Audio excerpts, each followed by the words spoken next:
കരുനാഗപ്പള്ളി താലൂക്ക് ആശുപത്രി കെട്ടിടത്തിന്റെ നിർമ്മാണ പുരോഗതി കിഫ്ബി സംഘം വിലയിരുത്തും.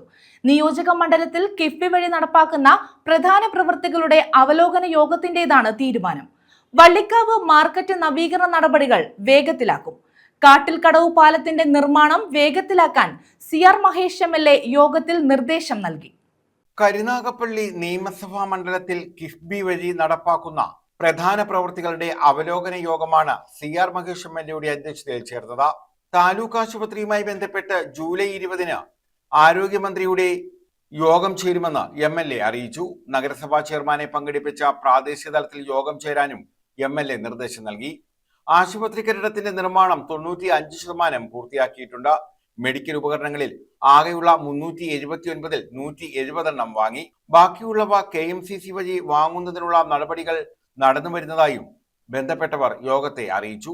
കുലശേഖരപുരം വള്ളിക്കാവ് മാർക്കറ്റിന്റെ നവീകരണത്തിനായി കിഫ്ബി ഫണ്ട് അനുവദിച്ചതാണ്. എന്നാൽ നിർമ്മാണ പ്രവർത്തനം ആരംഭിച്ചിട്ടില്ല. നിർമ്മാണ പ്രവർത്തനങ്ങൾ വേഗത്തിൽ ആരംഭിക്കാൻ ആവശ്യമായ നിർദ്ദേശങ്ങൾ നൽകാൻ യോഗത്തിൽ MLA നിർദ്ദേശിച്ചു.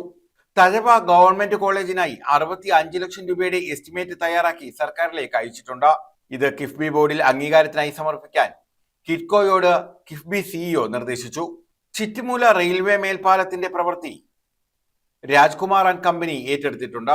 പാലത്തിന്റെ ഡിസൈൻ രൂപീകരിക്കുന്നതിനുള്ള സമയമാണ് നിലവിലുള്ളത്. KSEBയുടെയും വാട്ടർ അതോറിറ്റിയുടെയും യൂട്ടിലിറ്റി ഷിഫ്റ്റിംഗിനുള്ള നടപടി ടെൻഡർ സ്റ്റേജിലാണെന്നും 2 മാസത്തിനുള്ളിൽ നിർമ്മാണ പ്രവൃത്തി ആരംഭിക്കാമെന്നും railway bridges and development corporation യോഗത്തെ അറിയിച്ചു. കാട്ടിൽക്കടവ് പാലത്തിന്റെ നിർമ്മാണ പ്രവർത്തനങ്ങൾ വേഗത്തിൽ ആരംഭിക്കാനും MLA നിർദ്ദേശം നൽകി. ഓച്ചിറ കൊറ്റമ്പള്ളി ഗവൺമെന്റ് LP സ്കൂളിന്റെ കെട്ടിട നിർമ്മാണം ജനുവരിക്കുള്ളിൽ പൂർത്തിയാക്കുമെന്ന് ബന്ധപ്പെട്ടവർ അറിയിച്ചു. MLA കൂടാതെ KIIFB additional CEO mini Antony, executive engineer Deepa, Kitco senior officer Rajitha തുടങ്ങിയവരും പങ്കെടുത്തു. News bureau, Karunagappally.